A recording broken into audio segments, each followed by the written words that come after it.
खुलुमबाय बयखौबो आंनि बे दिनैनि गोदान भिडिअ बरायनाय थाबाय।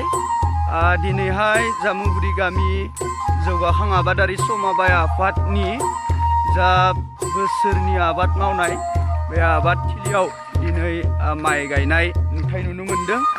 गामिनि गासैबो रायजो राजाफोरजों लोगोसे गामिनि बयबो न'खरनिफ्राय साफा साफायै बेवहाय माइ गायफैदों। दा बे नुथायखौ नोंथांमोनखौ जोबजासिम भिडिअखौ नायलांनो थाखाय खावलायनाय थाबाय।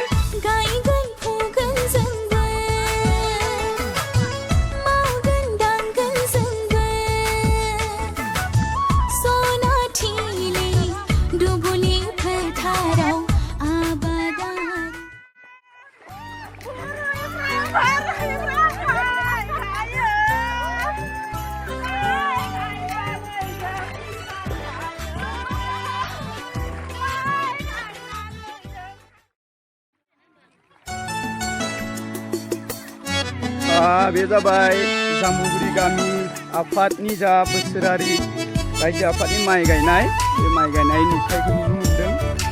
बेवहाय गामिनिनो बयबो माइनाव बिथांमोनाहाय बोसोरनि जा माइ गायनाय बे हाबाफारिखौ दिनै बयबो गोरै नोगोरै फैनानै ज' गायफैदों। बे समावहाय जोंनि गेजेराव सासे जोंनि गामि आफादनिनो सासे गोख्रों माइनाव जोंनि गेजेराव दङ। दा बिथांमोना दिनै माइ गायनानै बोरै मोनदों बिथां बायद'निफ्राय जोङो मिथिना लागोन। बे समावहाय दिनै माइ गायनानै माबोरै नांदों?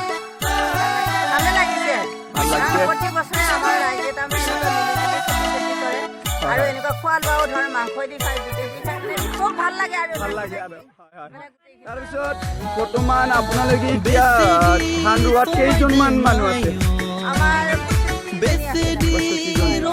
কি ধান লগাইছে?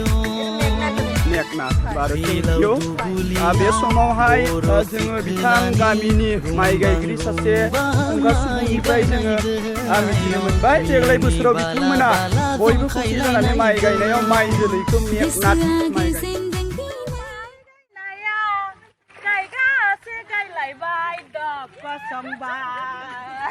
नै बिथांमोना जोबोर रंजा बाजायै मेथाइ खनलायनानै माइ गायदों। बिथांमोना दिनै बोसोरनि जोबथा बिथांमोना माइ गायदों।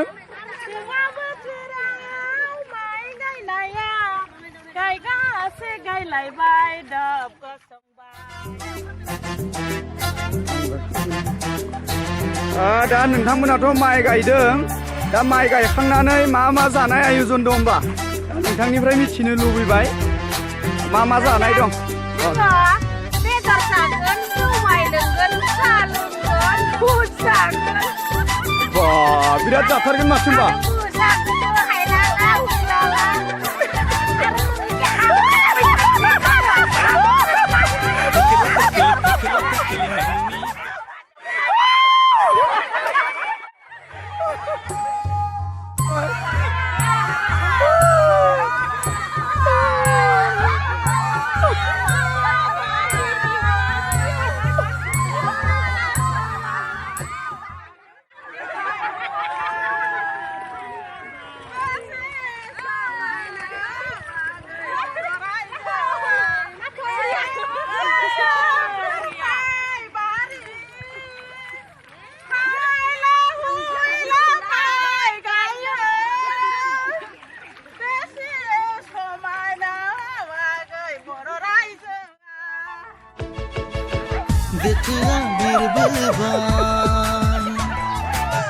दैज्लाङा सफैलायबाय दुब्लि फोथारा खोथिया फुना